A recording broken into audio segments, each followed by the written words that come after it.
안녕하세요. 뉴스반장입니다. 부실 회계 의혹 등으로 논란을 빚고 있는 정의기억연대 사무실에 대해서 검찰이 오늘 전격적으로 압수수색에 들어갔습니다. 후원금 횡령 의혹 등과 관련해 고발장이 접수됨에 따라서 각종 회계 자료 등을 확보하고 있는 것으로 보입니다. 정의기억연대와 관련한 의혹 수사에 나선 검찰이 어제 오후부터 정의연 사무실 등을 압수수색했습니다. 12시간에 걸쳐 회계 자료와 각종 사업 관련 자료를 확보한 것으로 전해졌는데 수사에 속도가 붙을 것으로 보입니다. 검찰이 부실 회계 의혹 등을 받는 정의기억연대 사무실을 12시간 넘게 압수수색했습니다. 서울 서부지방검찰청은 어제 오후 5시쯤 서울 마포구 정의기억연대 사무실과 산하기구 아닌 전쟁과 여성인권박물관에 대한 압수수색에 나서 오늘 오전 5시 반쯤 끝마쳤습니다. 앞서 여러 시민단체는 후원금 횡령, 안성 쉼터 매입 매각 의혹과 관련해 정의연과 윤미향 당선인을 검찰에 고발했습니다. 검찰이 부실 회계 의혹과 안성 쉼터의 고가 매입 의혹이 제기된 위안부 피해자 지원단체 정의기억연대에 대한 압수수색을 어제 진행했습니다. 듣보잡 보수 시민단체가 정의연을 회계 부정 의혹으로 고발한 지 만 하루 만에 윤석열 정치검찰이 득달같이 달려들어 정의연 사무실을 압수수색했습니다. 뭔가 손발이 착착 맞아 돌아가는 이 느낌은 뭘까요? 언론의 융단 폭격, 듣보잡 보수 시민단체의 고발, 정치검찰의 압수수색. 우리가 너무나도 오랫동안 보아왔던 같은 패턴의 공식인데요. 진짜 진절머리가 납니다. 거기에 매번 반복되는 반으로 갈라진 진보 진영의 아귀다툼. 언론 보도만 보면 진작에 없어졌어도 없어져야 할 정의연은 무려 30년을 대한민국 땅에서 아무도 하지 않았던 친일 청산과 위안부 할머니들의 인권을 위해 노력해왔습니다. 이제 본격적인 제2의 조국 사태로 사건이 본격화될 텐데요. 잘못된 게 있다면 누구라도 처벌을 받아야 합니다. 그건 너무나도 당연한 거죠. 하지만 단순한 감정이나 정서로 무차별하게 자행되는 인신공격은 적어도 우리끼리는 자제해야 할 텐데요. 이번 일로 가장 큰 이익을 얻는 집단이나 개인은 누구일까요? 물타기, 시선 돌리기, 이런 뻔한 말은 하고 싶지 않습니다. 하지만 팩트를 보고 평가를 해도 늦지 않다는 이야기를 하고 싶은 겁니다. 진혜원 대구지검 부부장검사가 자신의 페이스북에 올린 글을 보면 구글로 윤미향 당선인을 뉴스 검색하면 374만 건의 뉴스가 나오는 반면 윤석열 장모를 검색하면 꼴랑 64만 건이 나온다고 말했습니다. 374만 대 64만, 약 6배의 차이가 나는데요. 익숙한 숫자 차이입니다. 이게 현재 대한민국 언론 지수를 보여주는 수치이기도 한데요. 윤석열 장모 의혹보다 30년을 버텨온 시민단체의 신뢰성이 더 낮다는 거죠. 만일 그렇게 많은 비리가 있었다면 이명박근혜 정권 9년 동안 과연 이 시민단체를 가만 놔뒀을까요? 진작에 털었어도 탈탈 털어 먼지가 안 나올 때까지 털어댔을 텐데요. 당시만 해도 국정원이 민간인 사찰을 백주대낮에 아무렇지도 않게 자행했던 시절이었습니다. 그런 시절에도 아무것도 나온 게 없는 이 시민단체가 왜 지금 이 요란 법석이 난 걸까요? 진 부부장검사는 지난 19일 자신의 페이스북에 정의기억연대 윤미향 전 대표를 타겟으로 한 수구 언론의 벌떼 공격이 군사작전 펼치듯 감행되고 있다고 설명하며 가히 윤 전 대표에 대한 언론의 무차별 융단 폭격이 무려 6배가 더 집중적으로 가해지고 있음을 한눈에 알 수 있다고 말했습니다. 그는 혹시 유전자 변이 되신 분들 프레임에 말려들어 부안해동할 필요 없이 그냥 무시하는 것이 상책일 것 같다며 민영사상 문제는 법률가들이 알아서 할 것이라고 일갈했는데요.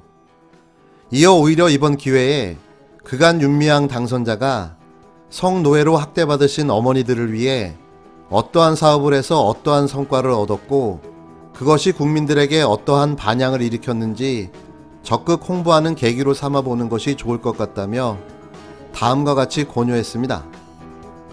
대부분의 시민들은 성노예로 학대당한 어머님들에 대해서는 소녀상 찾기, 소녀상 세우기, 소녀상과 함께 사진 찍기 등 외에는 잘 모르고 윤 당선자가 누구였는지도 몰랐다.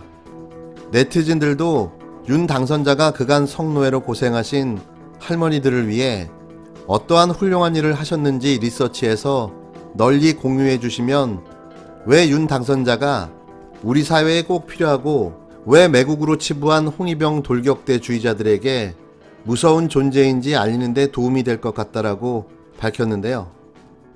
그렇다면 윤 당선자와 정의원을 둘러싼 이 난리가 어디서 시작됐는지, 누구의 불안에서 출발했고 누구를 잡으려는 모략인지를 명확하게 말해주는 기사 한 개를 소개해드리겠습니다. 이 기사는 총선을 일주일 앞둔 4월 8일 새벽 올라온 요미우리 신문 보도와 그 기사를 받아 당일 오전 10시 발빠르게 일본의 근심을 보도한 조선일보 보도인데요. 조선일보는 이후 기사의 제목을 바꿨고 나중에는 아예 삭제해버렸습니다. 이 기사는 이렇게 시작됩니다. 4월 15일 개표 예정인 한국 총선에 한국 위안부 지원단체 전 대표인 윤미향 씨가 여당계 더불어시민당에서 비례대표로 출마한다.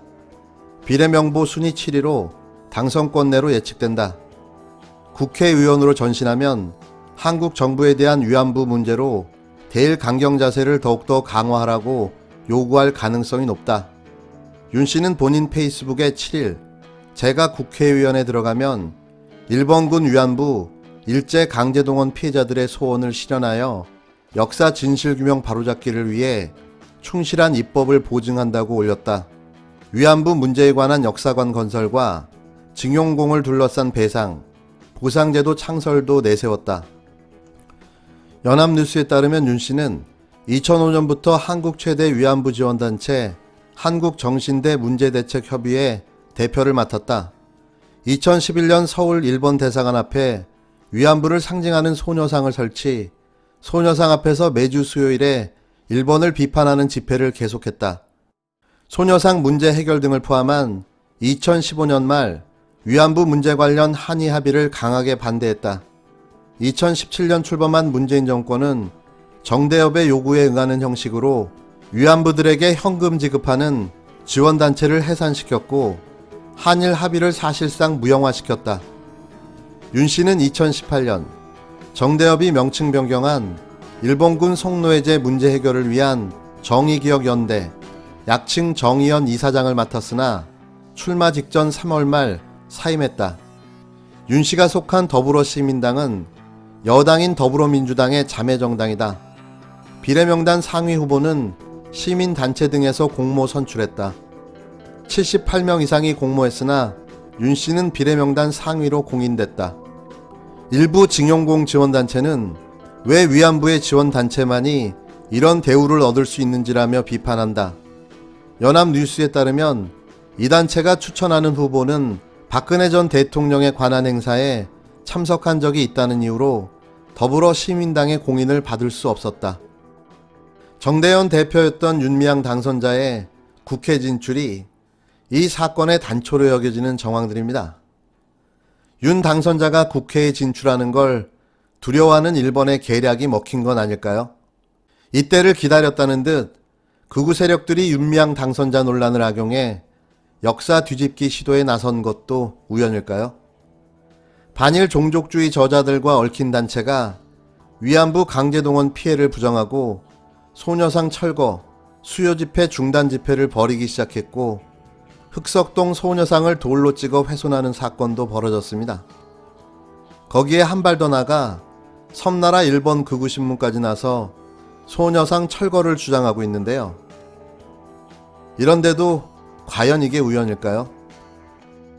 우익 매체인 주간 신초라든지 분춘 온라인 등이 이 문제를 좀 부각시키면서 오히려 일본 정부나 주류 미디어가 이걸 적극적으로 공격 재료로 활용하도록 오히려 더 요구를 하고 있는데, 근데 이제 이들의 논조는 좀 볼 필요가 있는 것 같아요. 그들을 좀 보면 일단은 윤미향 전 대표의 국회 활동에 대한 좀 두려움들이 많이 있는 것 같아요. 그렇겠죠. 일단은 국회에서 윤미향 전 대표 활동을 해서 이제 지금 국회의원이시죠. 예를 들면 입법화, 위안부 관련 입법화 같은 걸 하게 되면 오히려 이게 일본에서는 큰 타격이기 때문에 이 기회에 좀 정치적 영향력을 약화시키려고 하는 의도가 명백하고 있고요.